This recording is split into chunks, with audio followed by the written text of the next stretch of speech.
골로새서 1장 1절에서 8절까지 말씀입니다. 골로새서 말씀은 바울이 골로새 교회에 쓴 편지입니다.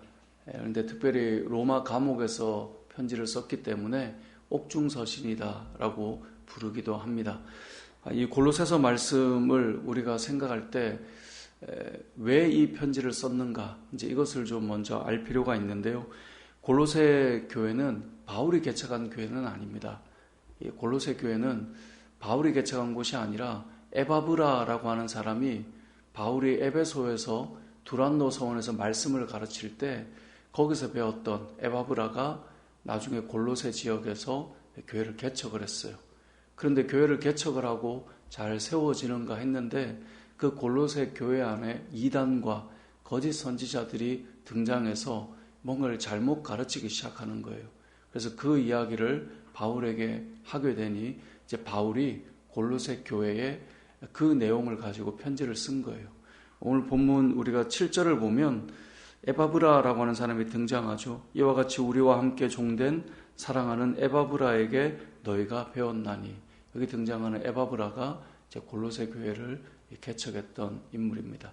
자, 그런데 개척을 하고 보니까 어떻게 됐다고요? 거짓 선지자와 이단이 들어오게 돼서 그 가르침으로 인해 교회가 어려워졌어요. 그래서 이제 사도 바울이 편지를 썼는데, 우리가 초대교회 역사를 보면 서신서들을 통해 계속 등장하지만 항상 교회 안에 무엇이 문제였냐면 이단의 가르침이에요. 거짓 선생들의 가르침, 거짓 이 선지자의 가르침, 이게 교회를 계속 아프게 만들었어요. 그래서 이 사도와 목회자들은 끊임없이 말씀을 바르게 가르치고 복음을 바르게 전하기 위해서 애를 쓰는 내용이 서신서에는 다 담겨 있어요. 그래서 이 교회 역사를 보면 초대교회뿐만 아니라 현대교회도 하나님의 말씀을 잘못 해석하고 가르치는 사람들이 항상 등장해요. 그게 처음에는 생각할 때 그 성경 좀 잘못 해석하는 게 뭐가 문제야? 그러니까 믿음만 있으면 되지. 우리는 늘 이런 식으로 접근할 때가 있는데, 그게 시간이 흐르다 보면 이 복음이 자꾸 왜곡이 되는 거예요. 그러니까 결국 복음이 아니라 사람의 의와 자기의 공로와 자기의 열심과 자기의 헌신이, 그것이 복음이 아닌 그것으로 자꾸 탈바꿈이 되니까 이 교회의 복음이 사라지게 되는 거예요. 그러니까 예수 그리스도의 십자가와 은혜가 무엇인지를 잃어버리게 되고 사람이 모여서 만들어 세우는 어떤 단체처럼 자꾸 흘러가게 되는 거죠. 무엇보다 복음이 왜곡되면 무엇이 문제가 일어납니까? 하나님의 구원이 무엇인가가 왜곡되고 구원으로 가는 길이 문제가 생기고 이런 일들이 자꾸 일어나는 거죠. 그래서 초대교회 이 사도들과 또 목회자들이 하는 역할이 무엇이었습니까? 말씀을 바르게 전하고 가르치는 것. 그래서 여러분 사도행전을 보면 아시겠지만 사도행전에서 왜 7 집사를 세우게 되죠? 사도들이 구제하는 일을 하는데 이게 잘 안 되는 거예요. 그래서 성도들이 어떻게 생각합니까? 사도들이 더 구제하는 일을 잘했으면 좋겠습니다. 이렇게 접근하지 않아요. 예를 들면 목회자가 왜 이 행정의 일을 이렇게 못합니까? 행정을 더 잘할 수 있도록 하십시오. 이렇게 접근하는 게 아니라 사도들은, 목회자들은 말씀 전하는 일에 더 전무하시고 우리가 일을 할게요. 이렇게 가게 된 거예요. 왜 그렇게 가게 되냐면, 여러분 교회에서 하나님의 말씀이 이 사도들이 전하는 그것이 가장 중요한, 그들에게는 그게 직무였기 때문에 그래요. 그래서 거짓 선지자나 잘못된 가르침이 없도록 사도들은 거기에만 집중하는 거예요. 그래서 사도행전 6장에 보면 우리는 말씀과 기도에 전무하겠다, 거기에만 전념하겠다, 그리고 이런 구제하고 사역하는 것을 위해서 성령 충만한 사람들을 세워서 그 일을 하자. 이건 결국은 이 교회 강단에서 하나님의 말씀이 바르게 선포되고 세워지는 것이 얼마나 중요한가를 알려주는 것입니다. 여러분, 이 시대에 목회자가 하는 일이 무엇일까요? 목회자가 하는 일이 여러 가지 많은 부분이 있죠. 그런데 가장 중요한 건 뭘까요? 여러분, 교회에 어떤 사람을 전도해서 주님 앞에 나왔어요. 교회 문을 열고 들어와서 예배를 드려요.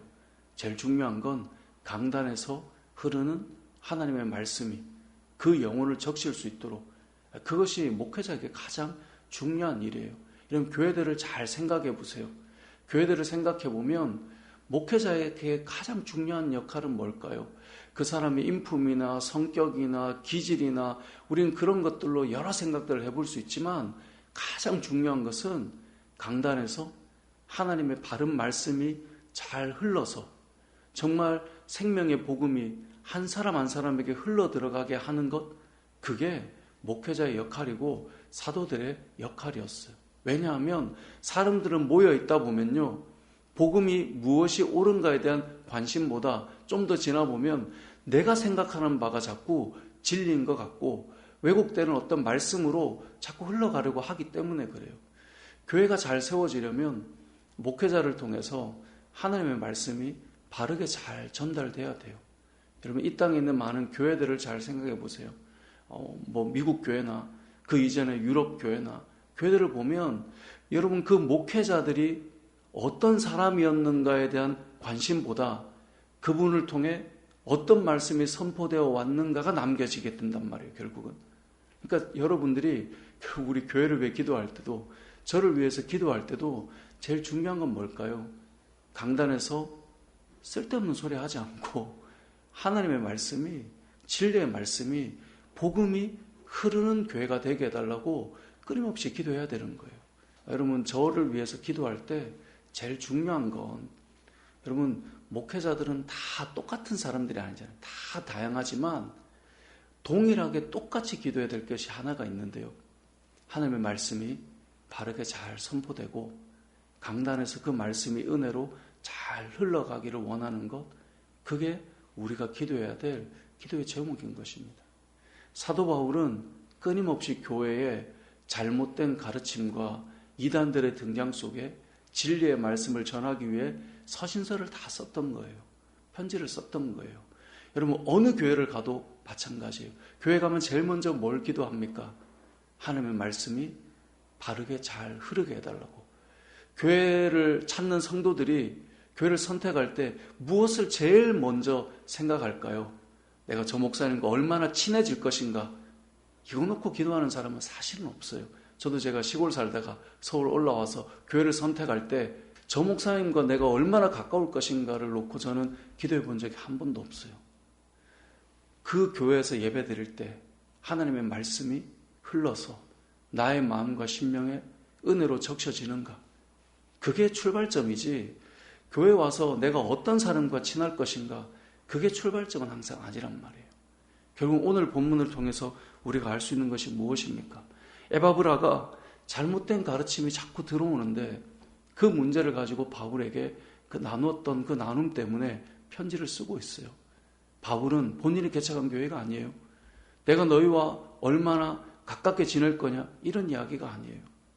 어떤 것이 진리고 말씀인가를 성도들이 듣고 알 수 있도록 지금 편지가 보내지고 있는 거예요. 오늘 이 본문 말씀을 통해 저와 여러분이 첫 번째 기도의 제목으로 우리가 삼았으면 하는 것은 교회 안에 강단에서 하나님의 말씀이 잘 흐를 수 있도록 저를 위해 기도해 주셨으면 좋겠고요.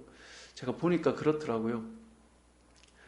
벌써 이제 함께 우리가 세월을 많이 같이 보냈잖아요.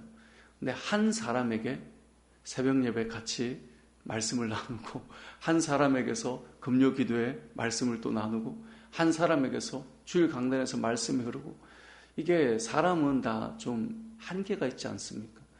근데 그렇기 때문에 더욱 기도해 주셔야 되는 것 아닌가, 이런 생각을 해보게 돼요.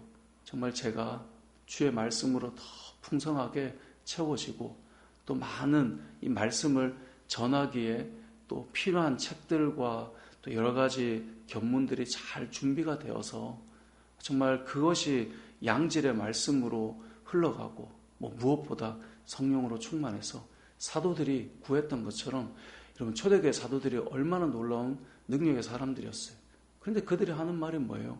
말씀과 기도에 전념할 수 있도록 집사님들을 좀 세웁시다. 그것을 우리가 기억해야 돼요. 강단에서 흐르는 말씀을 위해 우리가 기도했으면 좋겠어요. 두 번째로 우리가 기억해야 될 것은, 사도 바울이 그래서 이제 편지를 쓰는데요. 제일 먼저 하는 것이 뭐냐? 3절에 보면 우리가 너희를 위하여 뭐 할 때마다라고 되어 있죠? 기도할 때마다. 그러니까 바울은 교회를 위해 지금 뭘 했냐면 늘 기도하고 있었어요. 내가 개척하지는 않았지만 세워진 그 교회를 위해서 기도하고 있었어요. 에바브라가 말할 때마다 골로새 교회를 위해 기도했던 거예요. 그리고 기도할 때마다 감사했어요. 왜 감사했냐? 4절에 보니까 그 골로새 교회 성도들의 믿음에 대해서 또 그 성도들의 사랑에 대해서 들었기 때문에 그들의 믿음과 사랑에 대해 감사한 마음으로 기도했고요. 5절에 보면 너희를 위하여 하늘에 쌓아둔 소망으로 말미암아. 이 소망은 뭐예요? 복음 진리의 말씀을 들었고 그 말씀으로 인해 생긴 그 소망을 들었기 때문에 기도한 거예요. 우리가 고린도전서 말씀을 통해 성도들에게 가장 중요한 세 가지, 항상 필요한 것, 항상 우리가 붙들고 있어야 될 것, 믿음과 소망과 사랑인데 오늘 골로새 교회 성도들을 보니까 너희의 믿음과 너희의 사랑과 너희의 소망을 듣고 감사하며 기도했다라고 말씀하고 있죠. 바울은 교회를 위해 계속 기도했어요. 이제 내일 본문 9절의 이 시작도 우리도 듣는 날부터 너희를 위하여 기도하기를 그치지 않았다라고 말씀하고 있죠. 교회는 기도하는 곳이에요. 성도들은 기도하는 사람들이 되어야 돼요. 교회는 기도할 때 은혜로 충만하게 돼요. 사람은 기도할 때 하나님의 뜻을 분별하게 돼요. 기도하지 않으면 우리는 자꾸 내 생각이 앞서고요. 내 어떤 판단이 앞서고요. 내 마음이 앞서게 돼요. 내 감정이 앞서게 돼요. 그래서 성도는 기도해야 되는 거예요. 그럼 교회가 언제 뜨거워질까요? 바른 진리의 말씀이 선포되고 그리고 함께 기도하기 시작하면 교회는 은혜 가운데 세워져 가기 시작하는 거예요. 다른 것이 자꾸 뭔가 필요하다. 맞아요. 있으면 더 좋지만 교회는 초대교회 때를 잘 보세요. 항상 이 두 가지였어요. 말씀이 강단에서 바르게 선포되고 흐르면 거기서 역사가 시작되고요. 그 말씀 붙들고 기도가 뜨겁게 살아나면 그 가운데 역사는 일어나기 시작했던 거예요. 그래서 우리가 함께 기도할 때 우리는 하나님의 뜻을 분별하게 돼요. 우리가 몇 주 전에 우리가 같이 기도 제목을 나눴던 게 우리가 예배 공간을 위해서 좀 기도하자라고 우리 중직자 모임 때도 나눴고 우리 성도들과도 이제 기도의 제목을 나눴어요. 근데 마침 그때 9층에 한 공간이 이제 나왔다라는 말씀을 드렸고 그래서 우리가 기도했으면 좋겠다라고 했는데 너무 감사한 게 새벽에 기도하고 또 거기를 보고 오시고 주일에도 보고 오시고 그랬는데 이게 그냥 이제 저는 부동산 말만 듣고 그 시세보다는 좀 비싸다 뭐 이런 이야기를 하는 것 때문에 우리가 이제 그 가격을 위해서도 좀 기도하자 뭐 이랬었는데 이게 탁 나가게 된 거죠. 근데 그 좀 저는 많이 마음에 좀 아쉬운 마음이 좀 있었거든요. 그 이제 위치가 좋았다는 생각이 있었나 봐요, 저도. 근데 저만 그런 게 아니라 몇몇 성도님들이 저한테 와서 얘기를 하셨어요. 그건 너무 좀 아깝다. 근데 저도 같은 마음 아니었겠어요?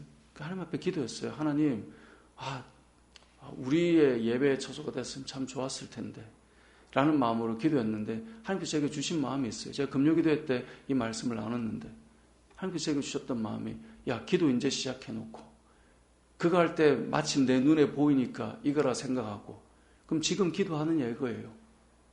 우리는 보이고 보이지 않고에 따라서 많이 휘둘리고 생각을 하는데 정말 필요한 거면 기도를 쌓으라는 마음을 주셨어요. 우리는 보이지 않을 때 정말 그것이 필요하다면 기도해야 되는 거죠. 다음 세대를 위해서 우리가 복음 전하고 세워져 가기 위해서 기도해야 되는 것이죠. 저도 여러 교회를 사역을 하면서 이런 교회가 세워지고 때로는 건축을 하고 헌신하고 그런 과정 속에 진짜 많이 기도했었어요. 성도들이 그 일을 위해서 참 많은 시간을 기도했었어요. 그 중에 하나가 제가 예전에 사역했던 교회 중에 한 곳 한성교회를 생각해 보면 땅을 구입을 하고 건축을 해야 되는데 땅이 일부는 건축이 되는데 일부가 안 돼서 건축을 하지는 못했었어요. 그래서 성도들이 도대체 몇 년을 기도했는지 몰라요. 근데 그게 나중돼서 금요기도회를 하는데 목사님이 나오셔서 말씀하시더라고요. 땅이 건축 허가를 받았다고. 그래서 이제 시작이 된 거예요. 그러니까 그냥 우리가 막 하는 게 아니죠. 기도를 쌓고 하나님의 뜻을 구하고 준비하는 것 이제 시작인데 우리는 우리의 마음과 감정에 항상 이 기복이 뭔가를 결정하게 되죠. 결국은 하나님께 주시는 마음 뭐냐면 기도를 쌓고 기도를 하고 있다 보면 아무것도 보이지 않는 것 같아도 하나님께서 일하심을 보게 된다는 거죠. 기도해야 된다는 거예요. 저는 우리 은혜올림교회가 정말 이 새벽에도 많이 기도하는 사람들로 모여지기 시작했으면 좋겠어요.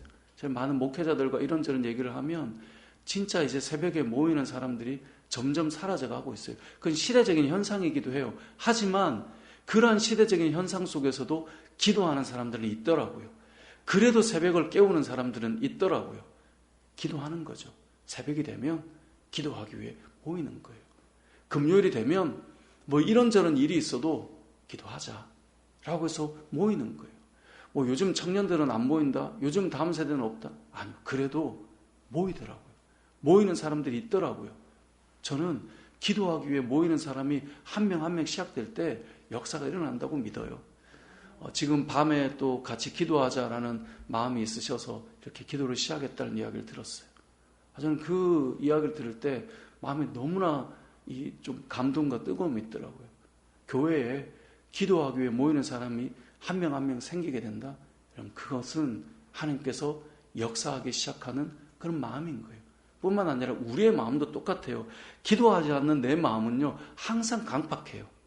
근데 기도가 회복되면 내 마음이 열리기 시작하고요. 내 마음에 하나님의 복음의 마음이 시작되는 거예요. 판단하고 재단하는 마음이 아니라 품고 사랑하고 세우는 마음으로, 그래서 복음의 부흥의 역사가 일어나게 되는 거죠. 기도가 필요한 것입니다.